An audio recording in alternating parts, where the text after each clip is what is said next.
Kline Martin, welcome to Founder Connect's Live Talks. Thank you for being here, Kline. Thanks for having me. It's awesome to be here. Great. So, just a quick introduction. First of all, thanks for everyone watching us. I can see a lot of you are already here, and let me give you a quick brief on why we're doing this to start with before we get into the super. I'm actually very excited for today's talk, by the way. And Klein, I'm super excited for today's talk. Just to give you that but before we jump in, all right, let me give you a quick brief about who we are and what we do and why we're doing this.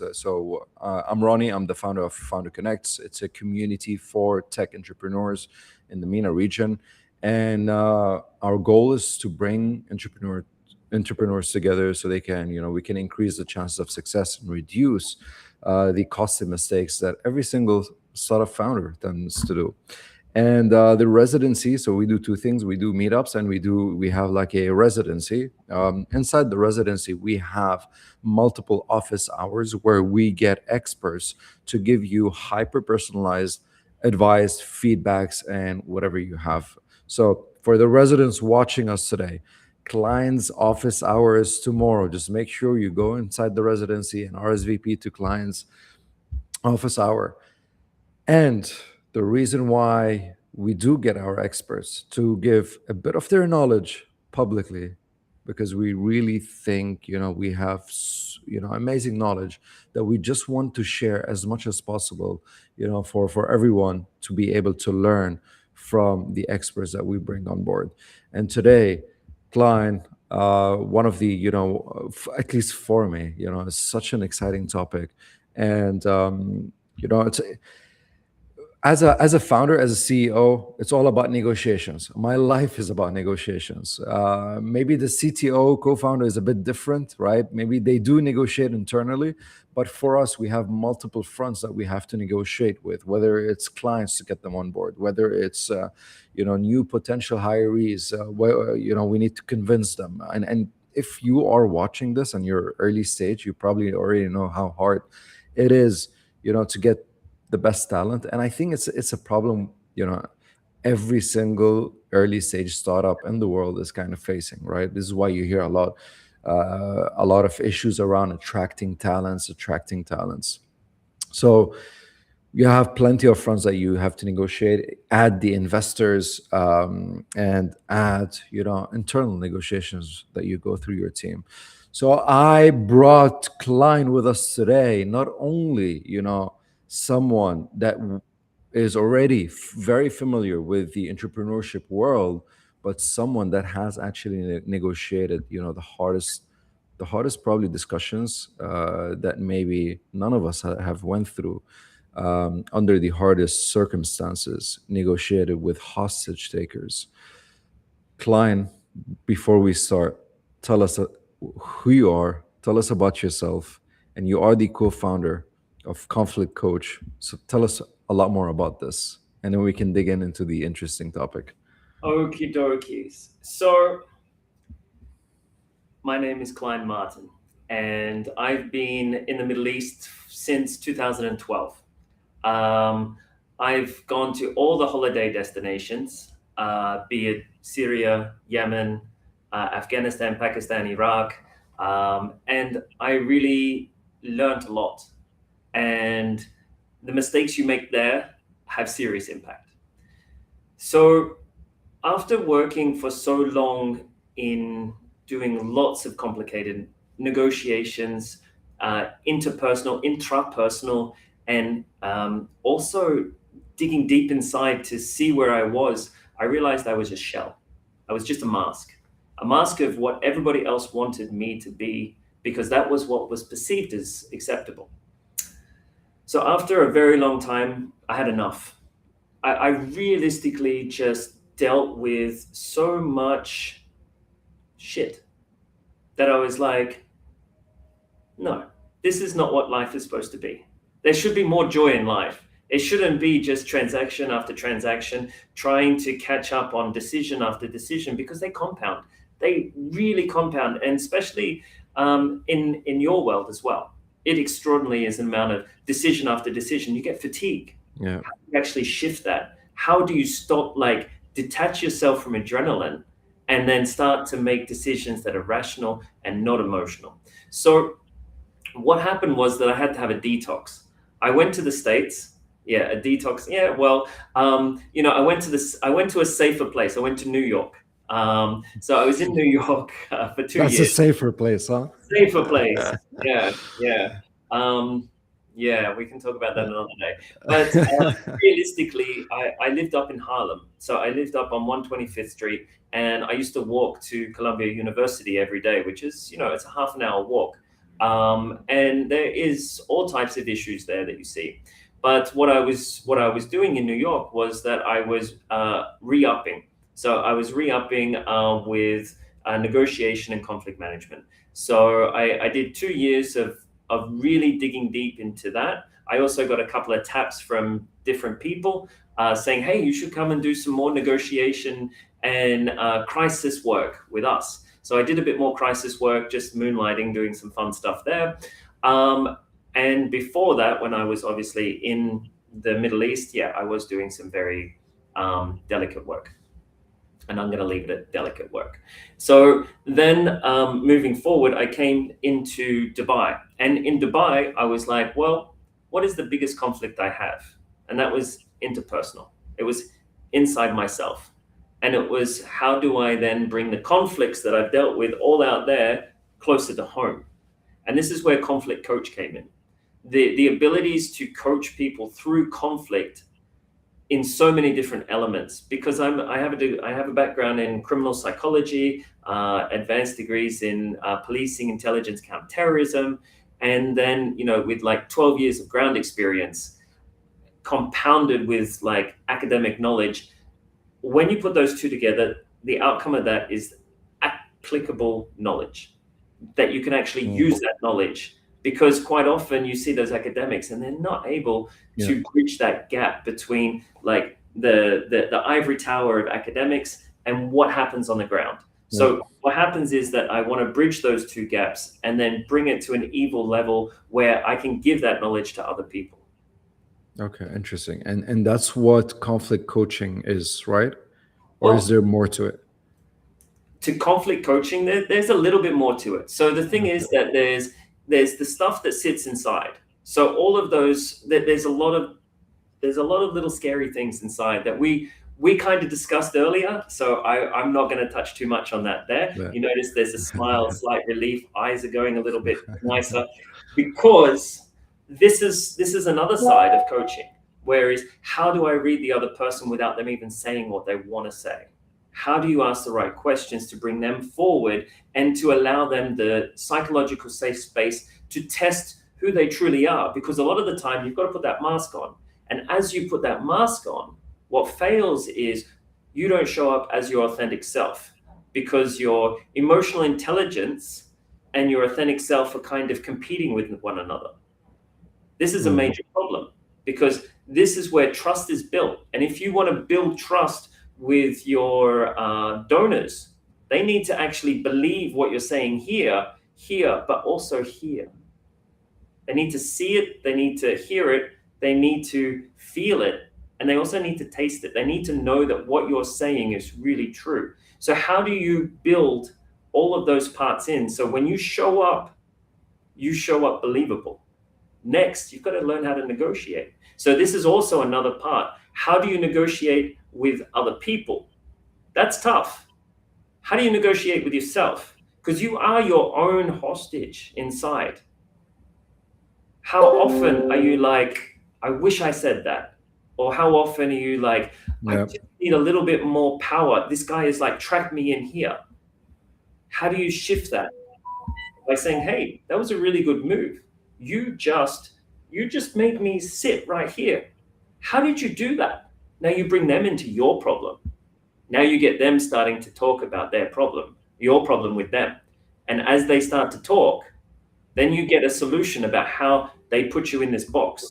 Now you can slowly walk your way out, because they're the one that's actually helping you, even though they put you in the box, because they want to feel empowered. So it's being able to understand the room and know how other people think, feel, and where their needs, wants, and values are to be able to start walking out.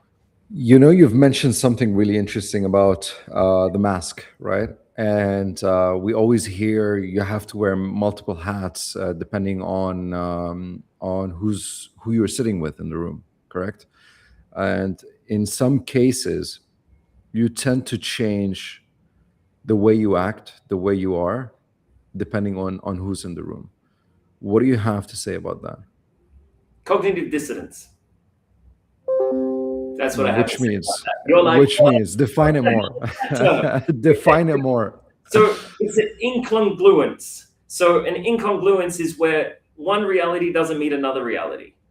So when you are doing a double reality, what happens is that your mind has got to do two sets of work. So you're already under a certain level of pressure. So if you are under a certain level of pressure already, you've gone past the excitation of your stress. So now you're already over here. So if you are going to show up with a mask on, you need to have a backup plan. So you need to have proactive strategies already in place. Those proactive strategies of how you're going to show up, why you're going to show up, what's going to happen when what happens. But then you also need reactive strategies. If the shit hits the fan, how are you going to sort that out? What type of problem is it that you're likely to anticipate? Because it's at that point when you're trying to deal with whatever fire is going on that your mask will slip off. Then they'll see who you are. Are you then believable? No. So and this is where cognitive dissonance and congruence is really important. Okay, and that's what you tend to try to do in order to understand who's the person under that mask in order to kind of optimize your negotiation? Or is that what you try to ultimately reach, even if someone is in the room with you trying to act all professionally, and just, quietly, let's say, do you try to take off that mask because it will help you a lot more in the negotiation? Try to take off their mask or their mask? Their mask? No, because this would be very much voyeuristic. So you don't want to take someone else's mask off. You want them to put the mask down. The big difference between the two is autonomy. So if I touch your autonomy, your spidey senses are going to go through the roof. And at that point, you're going to become activated. Then you're going to stop listening to me and you're going to start coming back with like, how am I going to shape up to this guy? Or like, am I going to run away? Or am I just going to shut down? Or am I going to try to be really friendly with that guy and just overcome it? So these are the 4 Fs. So what happens when your limbic system becomes like, or your limbic system becomes activated, is that you lose IQ. You also, as you lose that IQ, because your heart rate's going up, your blood is pumping, your eyes are dilated, what also happens is that you start to go into old behaviors. These old behaviors are behaviors that you learned before you were an entrepreneur. So are they actually helpful at that point? So it's at that point that you don't want to actually take someone else's mask off. You want to create a level of psychological safety. Now, psychological safety is about active listening, empathy, rapport. So it is the abilities to sit in a room with someone and just let them speak. Did you notice that really uncomfortable pause that you had twice just then? That did he freeze? Or is the internet going off? Like, it's just that moment. Well, that is a start of a control level. That is where you let that other person start to think and feel in that moment, where I start to ask you very clear questions. Tell me about why you need to know about taking someone else's mask off versus getting someone to put their mask down. Why is that important to you? No, I totally agree. Letting someone basically giving them the chance to put their masks down, but it really depends on the person, right? Not everyone tends to do that, and maybe you're right about maybe the other person, or I didn't give them the chance to kind of put their masks down, right? But the only reason why I asked this question is to kind of dig in deeper to really understand what will move them, right? It's more about you trying to move them from one place to another, Yeah. more about you persuading them Yeah. opposed to, you know, making them do something. You don't want to force them, but you want to persuade them. So this is also part of this first level of active listening. This is where I've summarized, paraphrased, and also used an open-ended question to really start to narrow down why. As you've noticed, you've started to nod. As you started to nod, you've said, Yeah. hey, I hear you, you hear me. So now we're building the levels of relationship. Now we're building a little bit of empathy and rapport just by me asking three simple things. Now I've already started to move you in the behavioral stairway model towards shifting your behavior, towards getting you to put down your mask. Slowly, of course, but it's your choice. See, and that's where it comes down to it. People love choice. They don't want to be told because quite often they are looking for their own personal status. Yeah. So, point of status, if you tell somebody something, the first thing someone says is no. And the reason that they say no is because they don't feel safe. So when someone says no to you, here's a jet. If someone says no to you, say no now. And they'll be like, what? Like, no now. And they'll be like, what do you mean, no now? And they're like, see, and now we've already started to laugh, and you're like, got a bit of confusion. Be like, yeah, no, now it's not comfortable for you. I see. I hear in your voice that it's really not comfortable. What would you need to feel and think that you're more comfortable? So we can hear where that no truly comes from. If you're going to start negotiating, you need to get uncomfortable, right? Of course. Yeah. So it It's is part of the living, game. yeah, and it is living in that, it is living in that ambiguous moment where your heart is pumping and you're like, what is going to happen next? How am I going to show up? What is that other person going to say? How can I make more mistakes? Because And it mistakes really are, depends on how important as well that outcome is for you. Like some it's, outcomes might not be as important, right?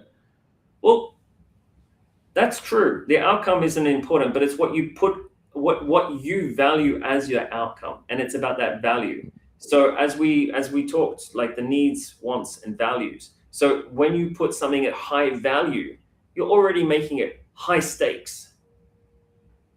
Take it down a notch, because as you take it down a notch, you'll become more comfortable. Like this communication between us, it's high stakes because there's people listening, it's live, it's going to be recorded forever. But then if you take it down a notch, it's Ronnie and Kline having a chit chat on a Tuesday afternoon while entertaining some other people. So how do you view it? So it's about your lens at the time. How do you become comfortable in a really uncomfortable, maybe foreign environment? So how do you, how do you apply these theories, assuming today, and you've said something that I've actually missed, which is when I started that live stream, I always spoke about, I spoke about the clients that we tend to onboard, the investors, the potential hirees. But what I've missed is yourself, right? Because you've spoken about sometimes just negotiating with yourself, and this is something that is quite important. But how do you tend to apply this? Assuming, let's take it one by one, right? Assume today you have a co-founder with you, and many of these, I've spoken to lots of founders, and they have one common, common question, concern, whatever you want to call it. But the concern is, or the issue that they tend to face whenever they have a certain disagreement with their co-founders about maybe a specific direction or money. And obviously, as someone having that disagreement with your co-founder it could kill your startup. And a lot of startups were killed because of this. And most investors, they tend to test out the relationship between co-founders at early stage startups. So how do you talk it out when you both feel that you're right as co-founders? Give me a scenario. Give me, a way, to kind of tackle that. Okay, so I was in a given country, and I was put with one other person, and my job was to understand what was happening in order to provide safety and security on a project that had about 1 million lives at stake for water, A food, million. hygiene, and female-led households. So it was a big project. Like there was about 12 different moving parts within that project, and I had one other guy with me who was from the country, and we didn't get along. Mm. We did not get along. For 3 months, it was like a cold war between the two of us, because it was about his status and how he felt that I was coming in to direct. So I had triggered him on multiple different levels. Whereas for me, I was coming in, I had a level of certainty, and I also wanted to relate to the other person. When that backfired, the way that we worked together was through a third party intermediary, which we Mm. completely, like, it didn't work for 3 months. And then there was a big rupture. And it was at that point that we had to get our shit together in order to start working together. He is the only person that I have never been able to fully understand and fully communicate with, because of how strong and how powerful he was, and also within his, like, within the greater archetype, he was a very, very influential person. So he didn't even need me. Is very clear. So I was the one that was coming to be needed. I wanted to be needed, and I didn't get that. So it created a lot of triggers. So going from here, and how we roll this back into two people that are two co-founders. By the way, I'm not a co-founder. I am the founder. So what the point of that is that, hey, take it away from emotion, because if you go into emotion, you're going to be triggered. You're going to be either getting an anxious attachment, you're going to be becoming avoidant, fearful, dismissive. That's the three different types that's going to, like, start to bubble up, because that's what you learn when you're a kid. What's then going to happen is that you're going to start to have some very clear triggers with that other person. So when that other person wants to have a fight with you, they're going to say, like, one thing, and already you're gone. You're now the puppet for them. And what the problem with this is that you both become puppets of each other. So then you're not actually focusing on what the problem is. So what happens then is that over time, with a number of people involved and the complexity of the problem, it becomes endemic within the organization, whether it be 2 or 5 or 10 or 20 people. This is a very big problem, because this energy that keeps revolving around continuously creates that conflict. So you need to then shift that, because what I just highlighted is that there's a system. So now we move into, like, systemic thinking, how to actually stop thinking about it's personal. No, it's not personal. Conflict is not personal. There are so many different parts that are going into a single conflict that if you take it personally, you will become impacted. You will become emotional. And at that point of emotionality, it's either high intensity sadness, or high intensity and high unpleasantness, or it's low pleasantness. Yeah.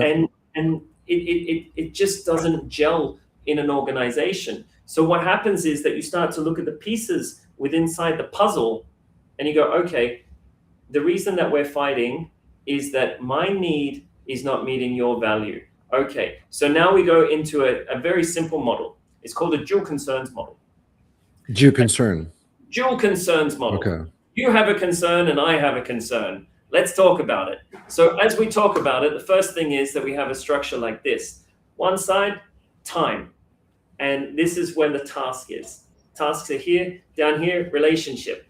So it's at this point that you need to discern from your side, is the task more important or is the relationship more important? Quite often, it's the task. Yeah. So at that point, now I understand, okay, it's high task. So now there's two different ways that human brains go. They either go highly assertive or highly collaborative if they care about the task. So if they care about the task and it's low care for a relationship, it's going to be highly assertive. But if it's high care for task and high care for relationship, it's going to be into collaboration. This is where win-win is, win-lose.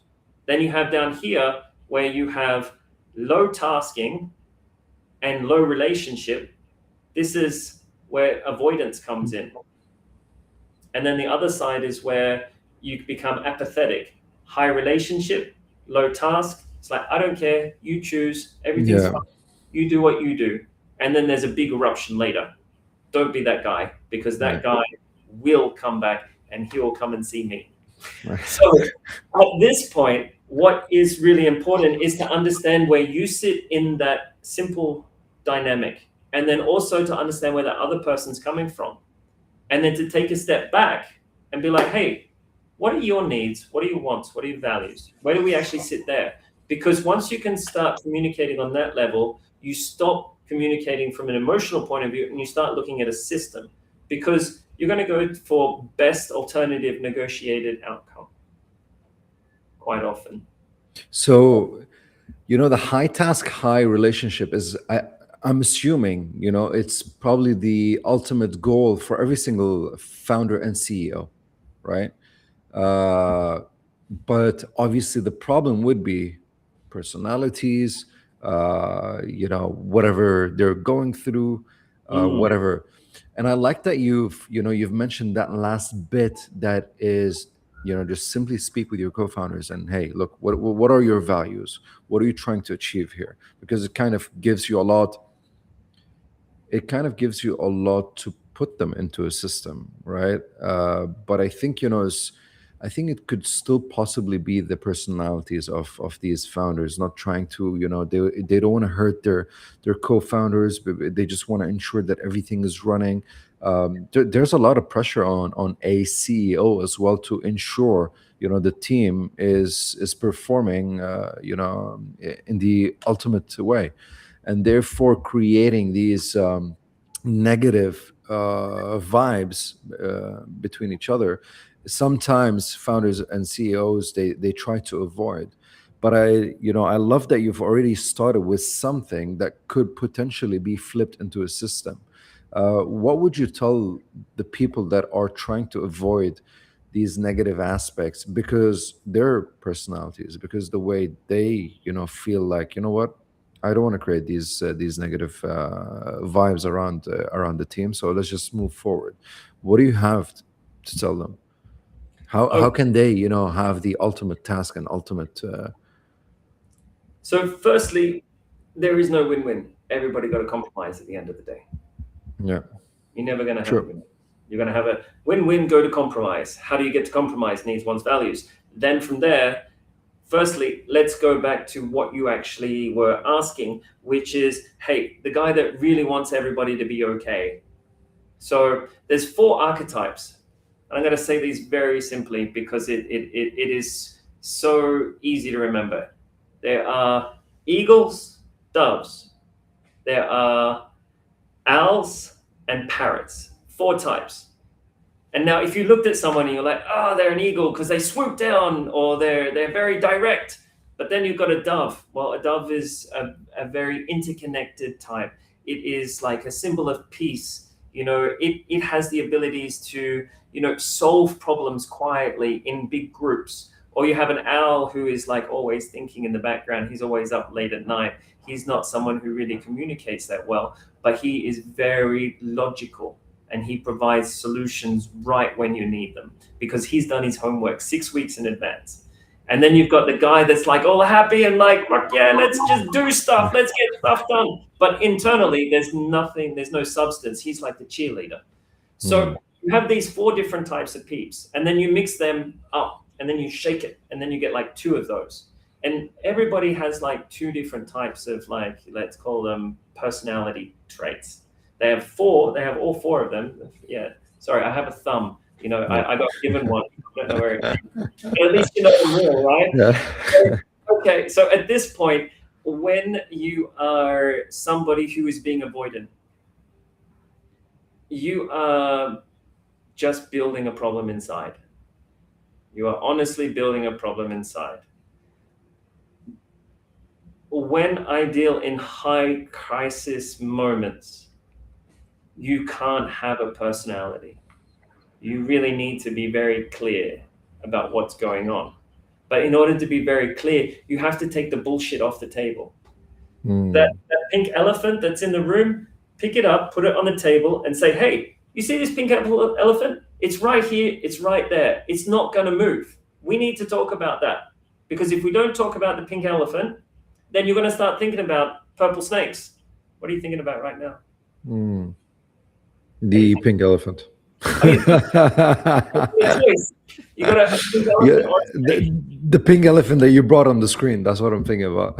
Yeah, and how big is it? Because you didn't even hear me talk about the snake. Yeah, true. So now then we start to understand, hey, there's communication that really is necessary, because if you have a structure in a team that's starting to form, it goes norming, forming, storming, performing. There is a biorhythm within an organization. And every time that a team gets put together, it needs to go through these processes. It needs to understand its own perimeters within inside, because that's how trust is formed. And if you haven't got trust in the team because you haven't been through shit, then how is that team going to be functioning when you really actually are under pressure? You melt. Yeah. And it's at that point that you melt that then you have these nasty guys on the outside. You call them people with money, right? That they kind of try to put you together to see if you crumble. They're not trying to do that for a nasty reason, though some may be a little bit Machiavellian in their ways. But the reason that they're doing that is because they want to know that under pressure that the team can gel, that it actually can work. Because you want a team that can work when it's under pressure, because a team that works when it's under pressure comes out with amazing ideas. But a team that's under pressure that is too busy focusing on what's going on inside is not going to produce outside. Because they're still trying to get past that storming period within the organization, within their own phases, within their own interpersonal communication between the team members. So this is really important. And the other point is that you mentioned that you forgot to say, but you did mention it, is that with human beings, I have to talk to them. And this is a problem because I forget that I'm talking to other human beings, because I hear my voice and I think that I'm talking perfectly and I'm making sense and that everything is very clear going out. Where's the snake? You missed it. Why? Because there was so much information and I overloaded you.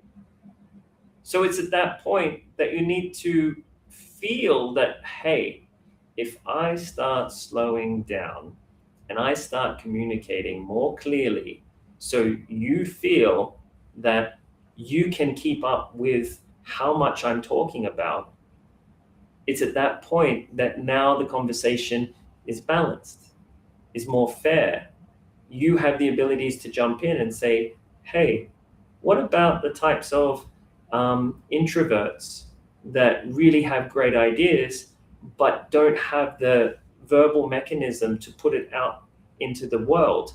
They have a co-founder who is dominating them because they are the happy, like very clear and direct type, but the brain is not communicating with the hands. So how does that then come about? So this is that communication structure. This is where structures are really important, not to take it personally, but to break that structure up and then to build people through those structures so then they're able to voice their opinion. So this And morning, how do you do that? How do you do, how do you give a voice to an introvert that is overtaken by an extrovert on your team? so that's an amazing thing. Firstly, an introvert will justify, they will argue, they will defend, and they will explain things, and they will be avoidant. That is, Avoiding is the last one. yeah, they will do all of these things because they don't have the bandwidth, right? If you give someone who is introverted a task that is highly extroverted, they have a battery. And over the course of that task, it's going to get really down. So they're going to get tired. Whereas the extrovert, you give them that same task, they'll be like, woo, like they had 3 coffees. So it's at that point that the introvert needs to pick the appropriate time to effectively communicate, because they will be the one who has that ability to shift from introvert to extrovert. When someone is an introvert, it doesn't mean that they don't like people. It doesn't mean that they don't like dealing in all these areas. What it means is that they get tired a lot easier. Their social battery depletes a lot quicker. So then they need to realize they're in a marathon, not in a sprint. And it's at these points they'd be like, you know what? Today is not the day that we talk about that. They need to own that and be like, hey, tomorrow is another day. We will work on that topic tomorrow. First thing in the morning, let's get all of that extroverted stuff out of the way, and let's put it to the side so that I can focus on my deep down stuff that I really want to focus on. But at least know that it's a structural issue. It's not a personal issue. It's like, work to your strengths. Don't work because you need to overcome problems. Work to the strengths and how those strengths can overcome problems. Because everybody has an amazing capacity. It's just how you structure that capacity to really let it out. But as someone working on your team, how do you tend to design that system to give them the chance, to let things out, especially if you have extroverts on your team? So when it comes to it, Do firstly, you speak to them alone, or like what do what do you have in mind? well, you should already know who's on your team. Yeah, obviously, but So I you mean, look at your team and you know that you have an introvert on your team. yeah. You need to create psychological safe space for that person to be able to communicate effectively. So you need to ask them, hey, I know that you have this burning idea and I know that you need to speak up about it, but how do you want to speak up? Do you want to speak in the crowd, or do you want to speak like one-on-one, and then we can go through that? Because at that point, maybe it's about their certainty of not feeling 100% in that environment, or maybe it's about autonomy and they don't want to talk to the extrovert very, very like clearly, because that attack on the way back, or the perceived attack on the way back, is going to become triggering, and then they're going to become emotive, and then all of that introverted stuff is just going to push them right down again. So it's about how they want to communicate. Give them the space, the permission, the way forward, because you are working with people. You're not working with robots. People can't always control how they show up. So it's about how you tolerate how they show up and how you design the organization around the people. And then if that person is not working, sometimes you just got to take them out and put another one in. That's also another point. I think one of the so first of all, as much as I've spoken to co-founder CEOs, a lot of people think these co-founder CEOs are extroverts, but most of them I've realized out of assumption, not facts, just by me dealing with them, and some of them, mentioning something about them, about that specific topic, is that most of them are actually introverts.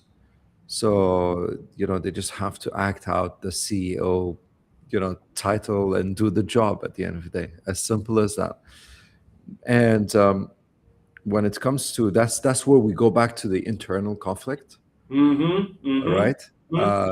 So speaking about the internal conflict, all right, I've spoken to so many, and I've went through this myself previously, and I had to learn it the hard way. Is whenever we have someone that is underperforming on the team, we go like, okay, you know what, we're gonna give them a chance of 2 3 months, and then something happens after 2 3 months. We go like, you know what, there could be a slight chance that this person might change. We give them another 3 months. That's already a total of 6, and then it's just continues like that until you just look back, and then you go like, wow, you know what, I've gave that person a year and there were no results. So that's where we, most of us, learned it, including myself, learned it the hard way. And obviously the best way is take as much time as possible to hire, but fire fast. But what goes through is the assumptions and feelings of this person might be doing better, might be doing better.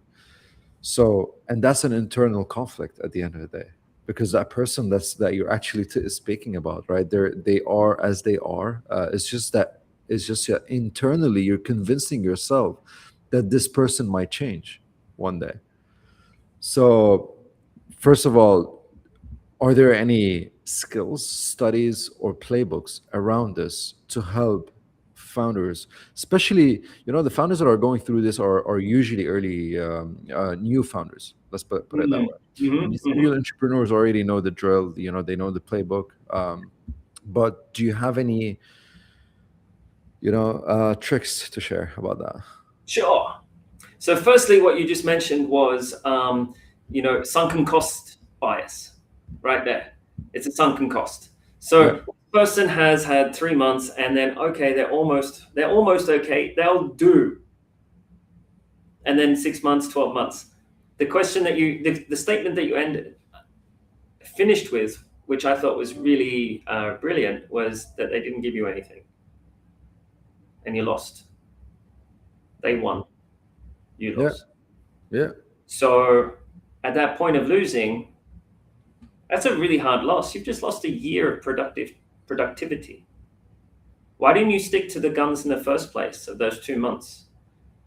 Well, human beings are naturally believers in positivity. So when you start to believe in yourself and you're like, okay, well, I believe that this guy can change, you're actually believing that you can change. I believe that if I was in his role, that he would be able to change. I would be able to change. yeah, So you're actually putting yourself, and you're showing empathy, which is very human and it's very important. But this is a business.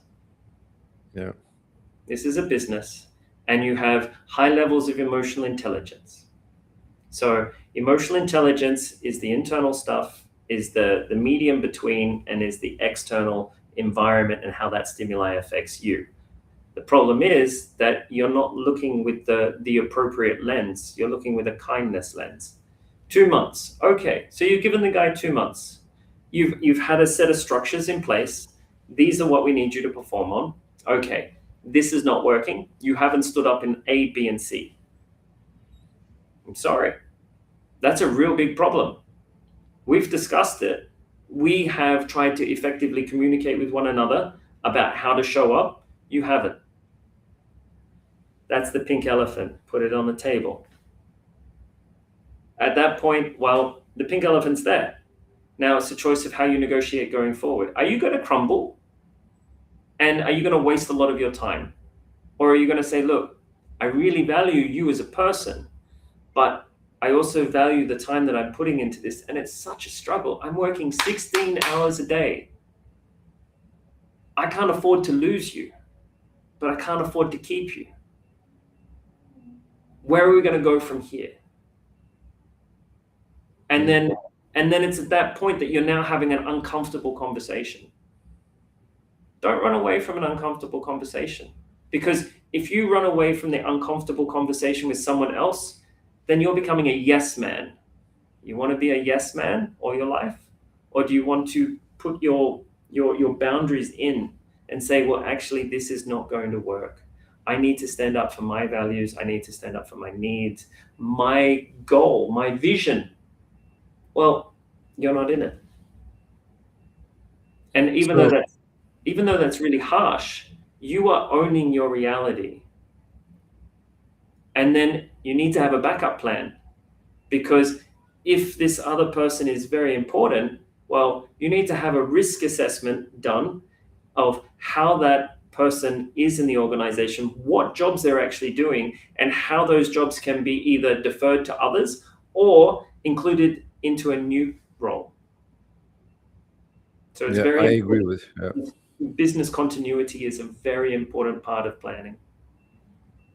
yeah. I think with the backup plan that you've mentioned, I think that was the solution basically because in the case of co-founder CEOs or just the CEOs, let's put it that way, it's not about being the yes man. It's just about you know assuming something more positive will happen to the business. It's always that false assumption that, and I think you've touched point on that, which is you might think that if you put yourself in their place, why shouldn't they change? And I've seen that in front of me in the past 15, 16 years that I've worked. Sometimes I just put an extra opportunity for these people to make money. I go like, they're probably gonna bite, and they don't. I'm like, Mm, what went wrong? I mean, it's money, right? Who wouldn't want to make money or more money?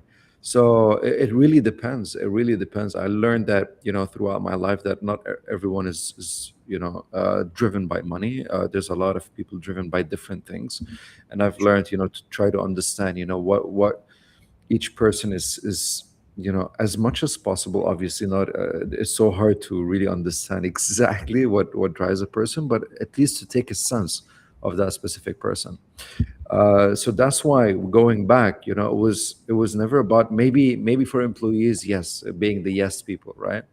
But as founders, it's always the assumptions that these people or your own team will probably do better. So therefore, a much more positive outcome for the startup or the business.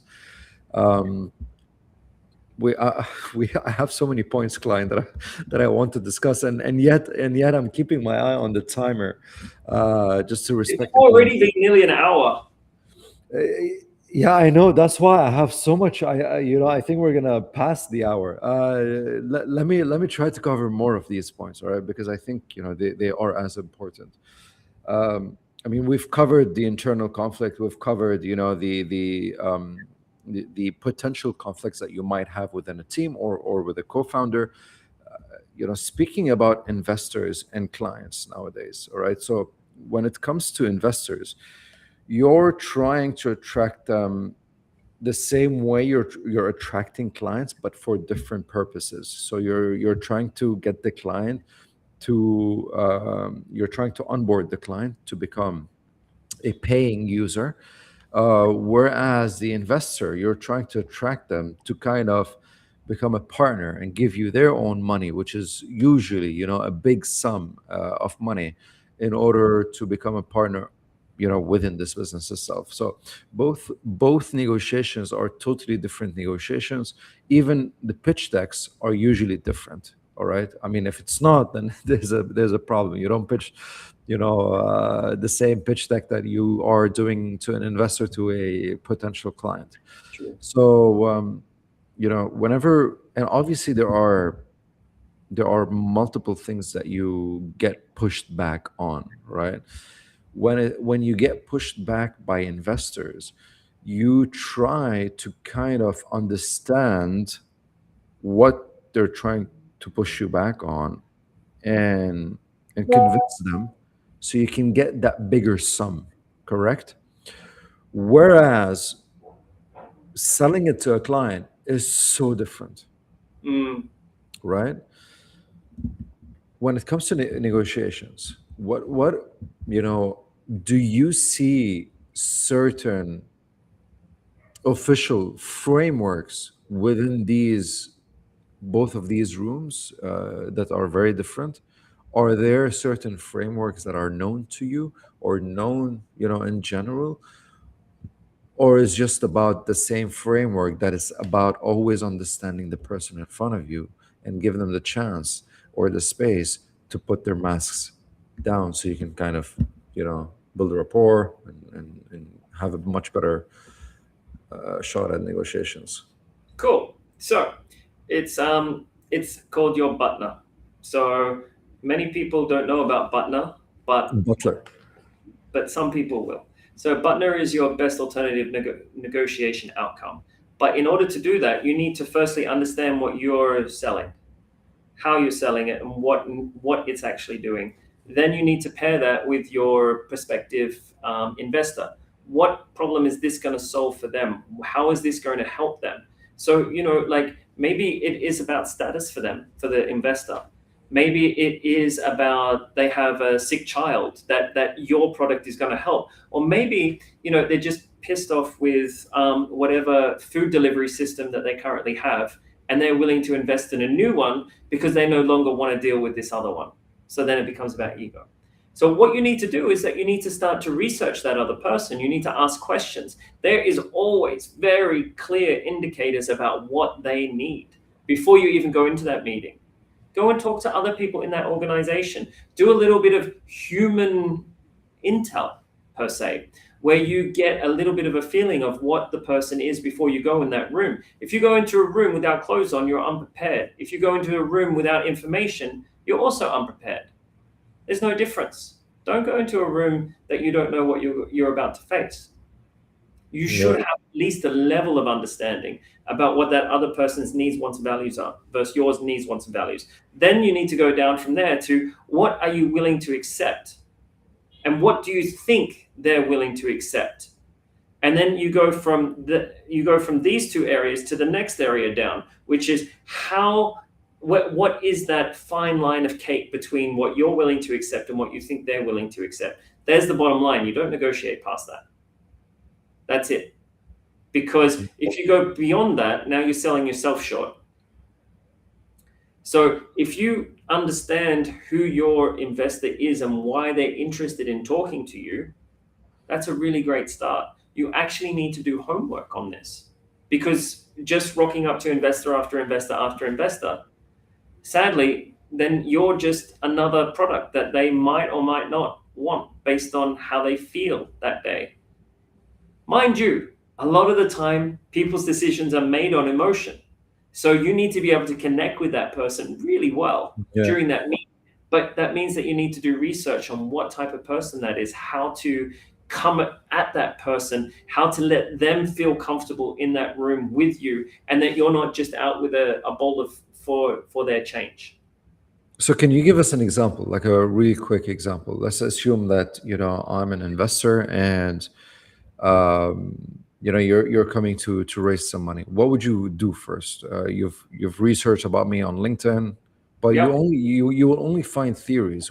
I mean, what are the things that could possibly help you on a personal level? How did you get to the investor? You likely talk to someone else first. Yeah, true. So you've likely talked to someone else. There, you should have some key questions that are going to give you a level of understanding. You also have this whole amazing environment just here that you created, Ronnie, with other people that have probably talked to that investor too. So you get additional feedback from all of these people. Now you're actually getting data. Now you need to process that data into information.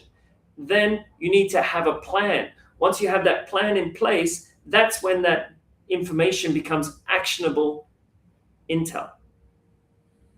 So it's at that point that you have got all of this theory, which is LinkedIn, the newspaper articles, whatever else there's in their portfolio. That's really great. But then you've also got some actual human information from different people that have said, yeah, he was interested in this or he was not interested in this. That's also giving you more details. He spoke like this today. He spoke like that the other day. So then that also gives you the abilities to understand how he likes to talk. Because mirroring is a very important part of communication. The signals you send, not with this, but with this, is extraordinarily important to bring someone close to you. So it is all of these types of playbooks that are very important. It's that human touch. And you've got to have a really good product. If you've got a really good Yeah. product with shit information, Yeah. like on your deck, they've seen 15 decks that day. They're looking for a reason to say next. Yeah. You So know, so having that good visual and getting the key information that that individual wants, making sure that it feels tailored for them is going to be key, as what you've said. it's interesting. I've seen both ends. The end that approaches where not in it won't work in the investor space, but when it comes to speaking to clients, all right, you have two types of people. You have the or founders. You have the founders that would approach the potential clients and ask them, what are your needs? And you have the types of people that would go to these potential clients and try to sell them what they have. And that's what really makes the difference, right? With the founders that are starting, their first question is like, or trying to understand, where are your gaps, what are your needs, are usually the founders with the most or with the highest, all right, conversion rates. Yeah. Whereas, I'm still surprised to see a lot of founders, they just try to spray all their pitches, everywhere, just trying to hope that someone will actually land on their, and they're trying to sell it without even, knowing just a little bit about their potential clients. All what they care about is just putting, hey, this is what we do, this is what we do, this is what we do. And I think if anyone is watching us today and is like that, just it doesn't work. I just have to tell you, it just doesn't work. We've tried it a long time ago when we first started, when we were early stage, or the first time entrepreneurs. We're seeing it across the market. It just doesn't work. Like Kline has mentioned, try to understand what are the needs of these potential clients in order to kind of customize, um, a solution that works for them. And I Are think that you will, okay? I got one for you. That would be really helpful. Very yeah, simple. please. Are you an AK-47 that's just going Uh, to spray and pray, or are you a sniper that's really on task, one hit, one kill? That's a great conversion. So it's at these type of points that are you going to waste all your ammunition on just everybody, or are you going to find that pain point and really hone in on that? And yeah, then when that other person hears that pain point, humans are biological creatures. They are like water. The most simplest way forward. Pain point, pain answer. Hi, I want to be your friend. Sorry, Ronnie, to yeah. cut you off. No, no, that's it. It's just, thanks for adding that. That was super interesting. Great. Klein, just you know, one thing I would wrap up with. I mean, I had such an interesting discussion today. I hope my viewers enjoyed it as much as I did. I'm sure they did.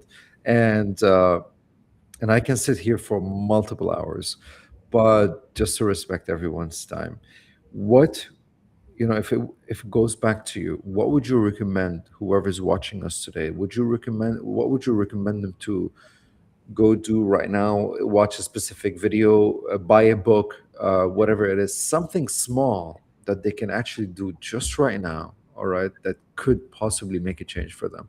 Is there anything that they can do right now? Yep. Which is One is having a laugh.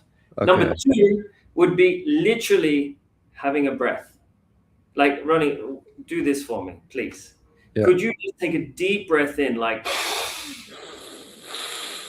and now have another breath? That is called a psychological sigh. And then let it out slowly. That in itself talks to your stomach. This is Mm, where your emotions are. This cleans you. This allows you to become present again. This stops you from being a time traveler so quickly, brings you back to now. Because too often you're there or too often you're back there. So if you're here right now, you can make better decisions. And if you want to make better decisions, you don't need more. You just need to know what you've got. And there is so many cool secrets within this body that nobody knows. Look, yoga, 7,000 years of technology. TCM, Chinese medicine, 4,000 years of technology. There is some really cool stuff out there that you can harness your energy very simply, very effectively, without needing to spend millions of dollars. And the most simplest thing is to start breathing right. Because at that Amazing. point, you will seriously be able to overcome just about any of those aggravating thoughts, any of those scared thoughts, because you will be able to move through that being calm, being clear, and being so much more confident in yourself. Cool. Amazing. So it in most cases it takes that last inhale.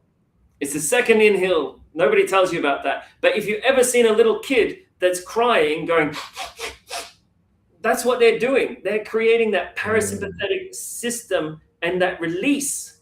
And that's all you need to do. In a board meeting, you could be like,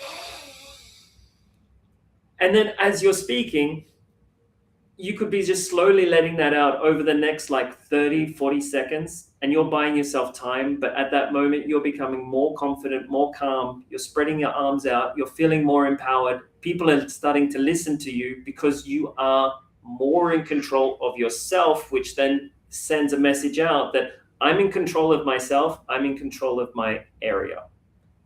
Thank you very much.